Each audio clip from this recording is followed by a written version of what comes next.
의료인들이 성범죄로 처벌받는 경우에 형사처벌뿐만 아니라 자격정지나 영업정지 등의 행정처분을 받는 경우도 있죠. 성폭력 범죄는 반드시 이제 조심을 하셔야 합니다. 앞서 말씀드린 바와 같이 이제는 직무와 관련된 범죄가 아니라고 하더라도 이제 금고 이상의 선고유예만 나와도 의료인 결격 사유에 해당을 하게 됩니다. 안녕하세요. 법무법인 일로의 문건일 변호사 변경식 변호사입니다. 반갑습니다. 오늘은 의료인들의 성범죄가 얼마나 무서운 결과를 초래하는지 알려드리려고 합니다. 의료인들이 성범죄로 처벌받는 경우에 형사처벌뿐만 아니라 자격정지나 영업정지 등의 행정처분을 받는 경우도 있죠. 또한 2023년 11월 20일부터 시행된 의료법 일부 개정 법률안에 따라서 의료인의 면허 취소 및 재교부 제한에 관하여 법률이 강화가 되었습니다. 변호사님, 개정된 의료법의 주요 내용 등에 대해서 설명을 해주시겠어요? 의료법의 주요 개정 사안으로 일단 의료법 8조가 있는데요. 기존에는 이제 직무와 관련한 범죄로 인해서 금고 이상의 형을 선고받았을 때 의사 면허가 취소된다라고 이제 규정이 되어 있었어요. 근데 이제 개정된 의료법에는 직무와 이제 무관한 범죄에서도 금고형 이상의 유죄 판결 시 의사 면허가 취소된다라는 점이 가장 큰 특징입니다.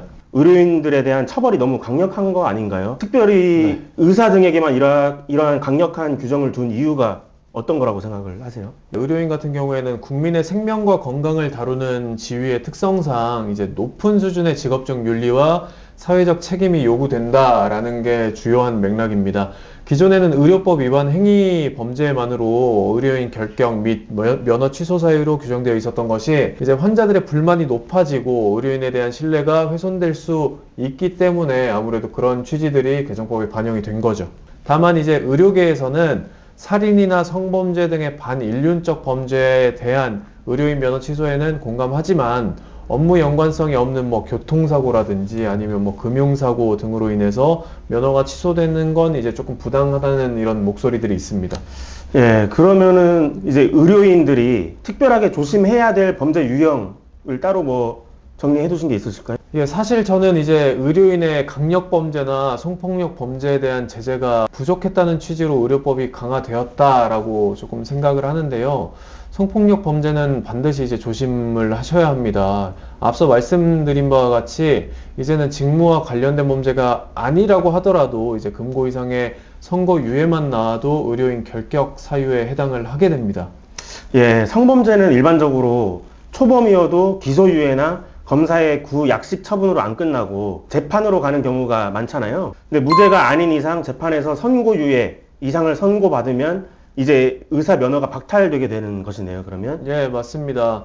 이전에는 성범죄가 의료인의 결격 사유에 해당되지 않기 때문에 이제 성범죄를 저지른 의사는 취업 제한 기간을 두려워했었는데 취업 제한 기간이 끝난 이후에는 이전과 마찬가지로 병원에서 계속 일을 할 수 있었어요. 근데 과거와는 달리 법이 개정되면서 면허 취소까지 될 수가 있는 거죠. 네, 맞습니다. 이전에도 의료인이 성범죄를 저지르는 경우 의료인의 품위 손상 행위로 자격정지 등의 행정처분을 받는 경우는 있었어요. 실제로 저희가 맡았던 이제 강제추행 및 의료법 위반으로 입건되신 의사 선생님이 계셨는데요. 변호사님께서 그 사건에 대해서 실제 저희가 수행했던 사례를 소개해 주시면 좋을 것 같습니다. 의뢰인은 한의사로 활동하고 계셨어요. 이혼의 중년 남성분이셨는데요. 의뢰인이 강제추행 및 의료법 위반으로 입건이 되셨습니다. 저희를 찾아주셨을 때는 강제추행은 수사 중이었고 행정처분으로 자격정지 3개월을 이미 받으셨던 분이었습니다. 사건 경위는 이제 다음과 같은데요. 의뢰인께서 소개팅 어플로 만나게 된 피해자가 있었어요. 이제 처음 만난 자리에서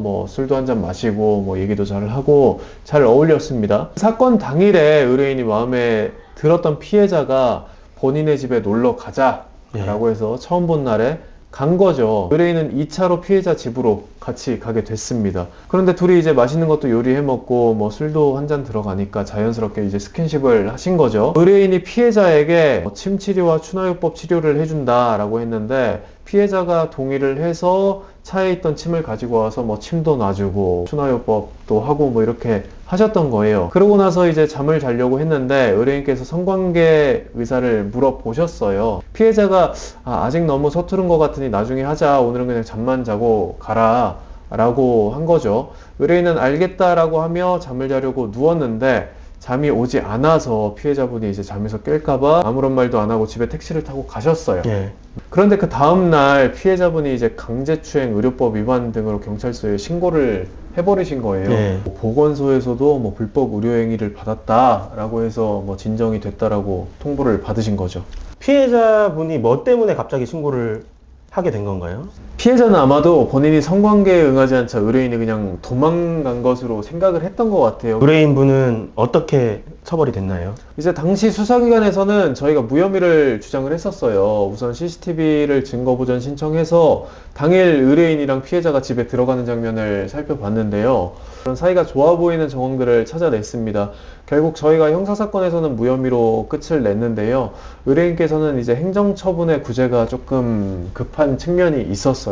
무혐의가 났다고 하셨는데 그래도 이제 행정처분을 받게 되는 건가요? 음주운전 같은 경우에는 이제 혈중알코올 농도가 0.03% 미만이라서 무혐의 무죄로 끝난다고 하면 면허 취소나 면허 정지 등 행정처분을 하지 않기는 하죠. 대법원 판례에서는 형사처벌과 행정처분은 이제 사실 별개로 보거든요. 형사처분이 무혐의 무죄가 선고되어도 행정처분을 내리는 것이 적법하다라고 판시를 한 적이 있어요. 네. 그래서 저희 법무법인 일로에서는 어떻게 도와드렸나요? 예, 이제 행정심판은 의뢰인이 혼자 신청을 하셨었어요. 이미 기각이 됐습니다. 그래서 저희는 이제 마지막 구제 수단인 행정소송 진행을 도와드렸었는데요. 행정처분의 주된 근거가 첫 번째로 이제 의료법 제33조 제1항, 이제 의료기관 외 진료라고 하는데요. 의료법 제66조 제1항, 의료인의 품위 손상 행위, 이렇게 두 가지였습니다. 그런데 33조 제1항 제2호에는 환자의 요청으로 진료를 하는 경우에는 의료기관 외 진료가 가능하다라고 규정이 되어 있는데요. 사건 당일 피해자가 먼저 뭐 몸이 아프고 쑤시다라는 뭐 얘기를 먼저 했다라고 네. 진술을 해서 수사 단계에서 그게 기록이 되어 있었거든요. 그래서 의료인이 그 환자의 동의를 받아서 의료행위를 한 권유 및 시술 행위로 분류가 됐던 것이죠. 또한 의료인의 품위 손상 행위에 대해서는 이제 의뢰인분께서 강제추행 혐의로 수사 단계에서 조사를 받고 있다는 내용들도 포함이 되어 있었거든요. 그래서 이러한 수사 단계에서 뭐 무혐의 처분이 나온 점, 의뢰인분께서 한 의료행위는 요청이 있었다는 사정 등 저희가 종합해서 서면으로 제출을 했죠. 문 변호사님께서 증거 보전 신청을 바로 하는 등으로 이제 발빠르게 대응을 해서 무혐의로 처분될 수 있도록 한 것이 정말 중요했었네요, 결국에는. 초반부에 말씀드린 바와 같이 개정된 의료법이 2023년 11월 20일부터 시행되었다고 말씀드렸는데요. 의료인분들께서는 개정된 의료법 중 제8조의 결격 사유 등에 대해서 반드시 숙지하시는 것이 좋을 것 같습니다. 이제는 성범죄의 경우 입건되시면 행정처분뿐만 아니라 구공판 기소돼서 면허가 박탈되는 경우가 생길 수도 있으니까요. 이 점 반드시 유념하시는 것이 좋을 것 같습니다. 이번 시간에는 개정된 의료법에 대한 내용과 의료인의 강제추행 사건 실제 사례를 소개해드렸습니다. 다음 영상에서도 여러분께 도움이 될 수 있는 주제로 찾아뵙도록 하겠습니다. 이번 영상 도움이 되셨다면 구독, 좋아요, 알림 설정 부탁드립니다. 감사합니다.